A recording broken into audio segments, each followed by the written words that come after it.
So, football is back after 100 days and the world changing utterly.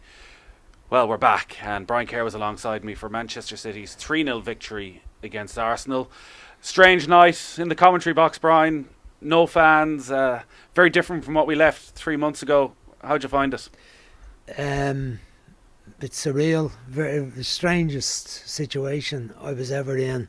And look, I've been at lots of matches where there weren't many supporters in my time managing schoolboy teams and playing junior football, and been involved with college teams where, you know, there mightn't be a lot of people, might be 5 or 10 or 20 on the touchline, or when I manage reserve teams.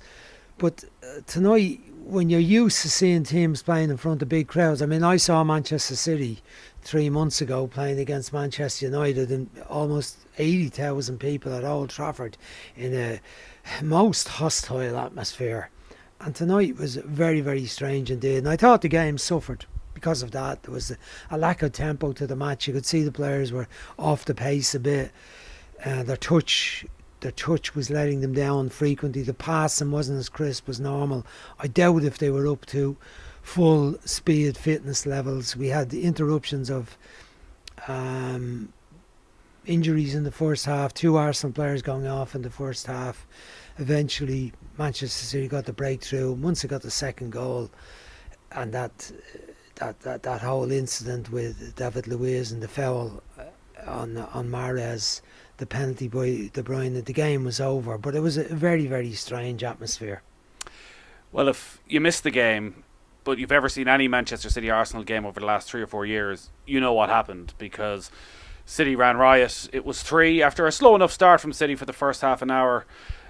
It could have ended up 6 or 7, and a lot of that was down, if not all of it, to David Luiz, who was one of the players who came on, played 25 minutes.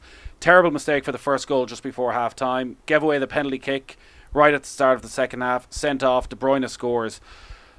How is this player at a club of the stature of Arsenal? Well, he's had a very, I wouldn't say a solid career, but he's had a career at a very high level. He's part of teams that won trophies and successful at Chelsea, a couple of times at Chelsea and time at Benfica. And it was a strange one that he went to Arsenal. It was a strange signing, I felt, for Arsenal in the first place. But what Arsenal need more than anything, without a shadow of a doubt, is reliability in the centre of the defence. They've been crying out for that for the last few years, and they've never been able to achieve it. I think Callum Chambers would be a very important player for them if he was fit. Unfortunately, he's not available to them.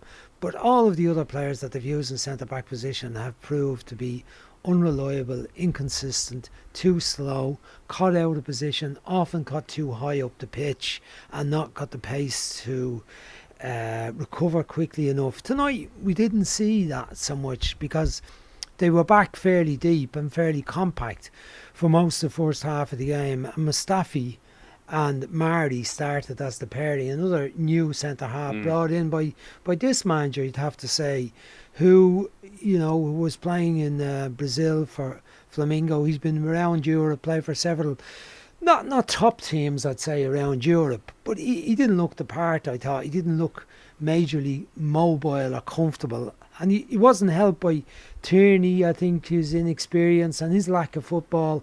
Even before the lockdown, he hadn't played many matches either. He's had a bad start to his career with Arsenal, unfortunately, with injuries, but he's a lot of potential.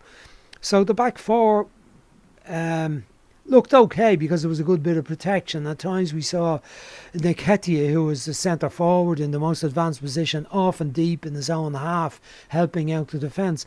But they were only getting away with it, and it looked like the goal was going to come. Leno made several good saves where Sterling got in behind defence, David Silva got in behind defence, De Bruyne got in, and Mahrez got in.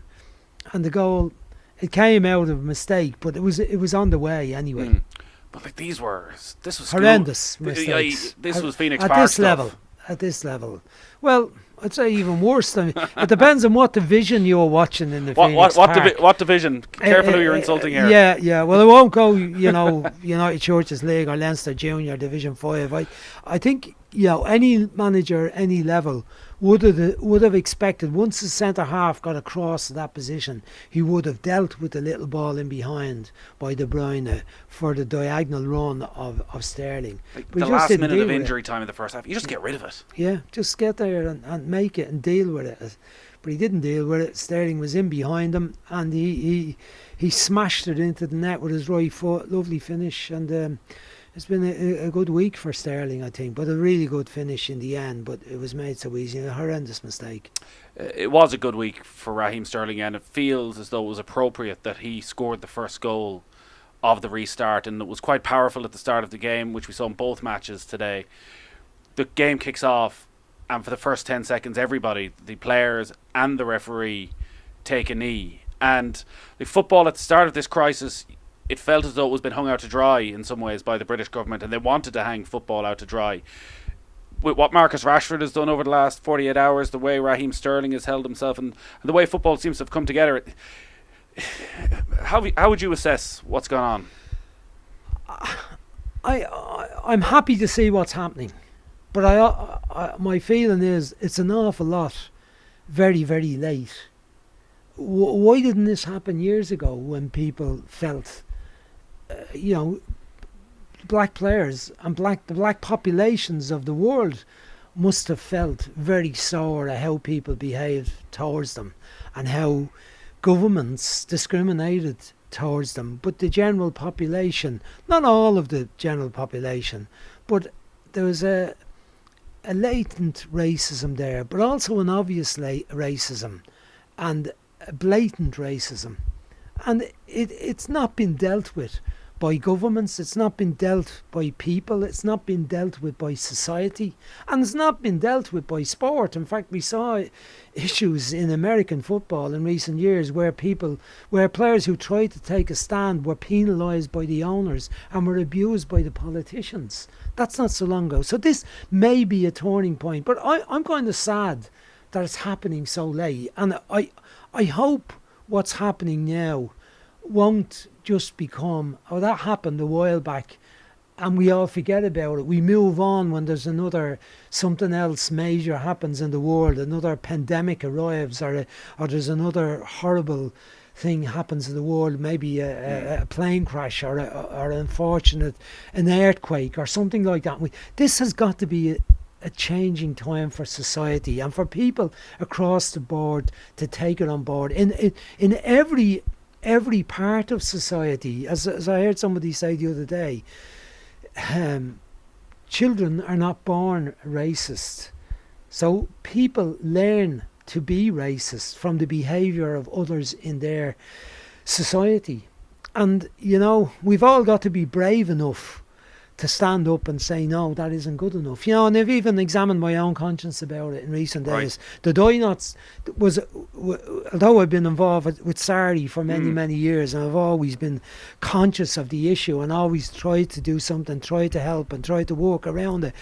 Maybe I should have been more outspoken when I was manager of the Irish team, and there was a lot of hate mail sent to me, which I didn't actually receive because it was intercepted by my PA in the FAI, Etna, who was very good at dealing with it and passed it on to the guards at the time. But maybe if I had read it, and saw... And what was it about? It was about, as I understood, it was about the fact that we had black players in the team. At the time, Clinton Morris and Stephen Reid were in the team, or were around the squad. Clinton was playing regularly, Stephen was in and out. But Stephen had been very much part of the Irish teams at that time. But also about the fact that I had black staff at the time, which was, I had Chris Houghton and Adam Bucks. Now, both of them, I recruited them because of their ability. One as a coach and the other as a masseur, psychologist, counsellor. But both of them because of their ability. But I was also aware that the staff was quite representative of the team. In the makeup of the team, we had black players, and Irish teams have had black players for many years now. But so the staff should have black people in it too. So I was conscious, but maybe I should have spoken out more about that. or maybe even going back in my time as a manager of Pats, when Curtis Fleming was playing, when Paul Lozanne was playing, and where Pats had Paul McGrath played before that. And since then they had lots of other players, and Joseph Ndo and Charles Mbazzi Livingston, you know, and other players that played around the league. Did we all kind of sit idly by and just kind of pass it off and say, oh, well, it wasn't bad, there was a bit of stick from the crowd, and did we just let it go, but it wasn't too bad, you know? Really wasn't too bad for us. Yeah, it wasn't too bad for us. Like, I thought it was, Jason Sherlock made a very good point on the Sunday game last week, where he spoke about remembering every single racist incident that has happened throughout his life, and there were many of them. And we Curtis Fleming on the show today, actually, who spoke so powerfully about what he'd been through during his career, and even to this present day, and the struggle to get a job at times, and has had to go to far-flung parts of the world to get a job. But we've heard from a lot of sports people over the last few weeks, Irish sports people, and a definite realisation that it's not something that happens somewhere else in the world. It happens on our doorsteps every single day. And can I say on that, Nathan, that Sardi and the work we have done over many, many years, we have tried to make people aware of it at government level. Well, that's what I wanted to ask you about, Sardi. At the highest level of Irish society, government, politicians, and the governing bodies of sports, which in fairness to them have reacted quite well. But I have to say that governments, and many governments, haven't taken on the responsibility to support organisations like Sardi. They've paid lip service to the fact that there has been lots and lots of racism out there in Irish sport and in Irish society. And I heard Minister Staunton talking about it today, and talking about a committee that they formed in June last year, and they're about to meet shortly. A year on, it's taken to have a meeting on a committee that's supposed to be put together to deal with racism in Irish society. How negligent is that? That's how much they cared about it. And this has frustrated people like me and lots of other people in Irish society, but people who are involved, you know, in the committees that I've been involved in, have been so frustrated about issues like direct provision, racism, the treatment of immigrants, attitudes towards immigrants. But, you know, there is a massive issue out there. There's another view. There are lots of people with very, very troubling views on attitudes towards immigrants and people who are different in any way to the regular Irish person, the traditional Irish person, what he looks like and what he sounds like. And, you know, we have an opportunity now to take some radical action and be prepared to deal with it. And hopefully the new government will take on board the messages that are out there, the messages that are out there from sports people, like Raheem Sterling and what he's done, and many of his colleagues, and Marcus Rashford, and all the sports people around the world who have been affected by this issue. With your work in Surrey, then, like, and you talk about that other part of society that maybe feels emboldened, or do they feel emboldened by the governmental attitude towards black people and direct provision, and the way that they are treated like second-class citizens when they come to the country by the government? So, in a way, is it understandable a certain part of the country look at people like that when that's the way they're treated? Well, I think they've got away with not being called out. I mean, we've had a situation where it was mentioned. I heard some of Eoin O'Riordan's speech in the Dáil today, where he spoke about some of the attitudes around the people who were elected to that house. And some of the government, the House of the Dáil, and some of the things that were said by people who were elected in Ireland in recent years. Now, they were elected by other people who may have similar views, and that's a worrying part too. But I think the people who have a, let's say, a rational view of this and a clear view of right and wrong need to call these people out and be prepared to get involved in the argument, and not be sitting under a rock or hiding behind the couch and saying, well, that's just your man having a bit of a go to win a few votes. I think they've got to be nailed on it. And I think the opportunity is there now, because, you know, a lot of people have got away with a lot of fairly abusive stuff online, on the internet, hiding behind false names and false addresses and so on. But I think we need some really strong laws to deal with it, and the government have failed to do that. There's been a lot of talk about stronger laws, but they haven't got there yet. Maybe you could be one of those calling them out when you look at your profile and also the work you have done with Sarri through the years, the knowledge you have, the inequalities you've seen. Like, is it something that... Well, I've tried to work as best as I can with the people who've asked me to help them out, and I think I've also tried to behave in a manner. I mean, that's why I've delved into my own conscience. And you mentioned Curtis there today. I was speaking to Dave Kelly, that a very, very esteemed journalist with the Irish Independent yesterday, who texted me to say he was going to talk to Curtis this week, and I said, ask him some questions about when he was with St. Pat's and how he felt. Did he feel minded? Did he feel protected? Because that was certainly part of something that I tried to bring into the club, not in a very obvious way, but just in the way we made it a very open place to black players, that's for sure. And I mean, I have always felt that way about St. Patrick's Athletic, and I know other clubs have had that around the league of Ireland.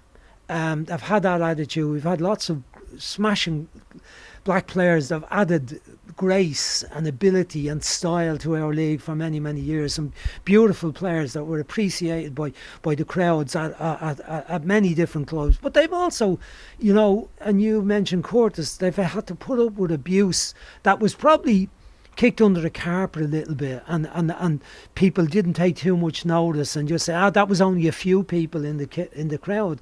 But those few people need to be called out. And people at Sardi for many years have said that the main organisation for football in Europe, UEFA, have been far too lenient in how they have dealt with racist issues. They have, given organisations, they've given clubs, they've given countries, they've given FAs a slap on the wrist, small fines, partial closure of grounds, but they've never really taken strong action. And then several associations, instead of penalise players for walking off the pitch, we've seen that in Italy and Spain in the past, instead of the association defending the players and standing up against the racists and standing up against the clubs who don't educate their own fans in the way they should, they have taken the side of the clubs against the players, and that has at times deflated me and deflated people who are in this area and who work in this area and who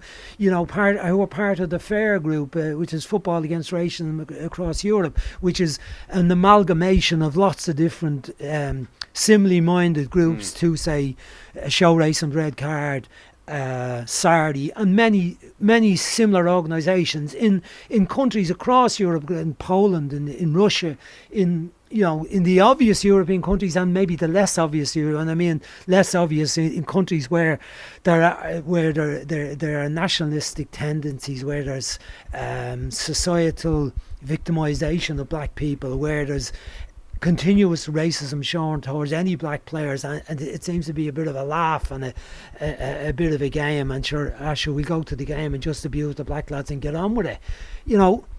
I mean, there are organisations working hard to change that, but they need the support of the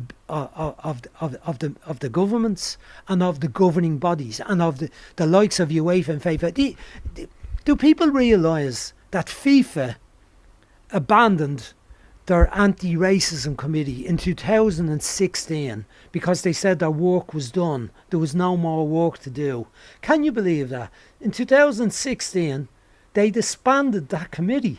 Now, how dark is that? How ridiculous is that? How stupid they must be feeling, those people that made those decisions. So now maybe FIFA will wake up and get right behind what seems to be a world movement that's suddenly come about to what's happening in the George Floyd incident. Yeah, I think we'll come back to this another day, Brian, and get your thoughts, because you've obviously been deeply involved in it, and I think you've got a lot to offer to it. So we might get you in the studio at some time over the next few weeks and get a few. Well, I'd be glad. I'm not an expert in the field by any means, but it's something that I felt strongly about for a number of years, well, basically all my life, I've always felt I can't understand that attitude. I can't understand the attitude of people having a view of looking at somebody and saying they're different. So I think it's all right to have a go and abuse them. All right, good stuff, Brian. Thank you, Nathan. Thanks for giving me a run on it.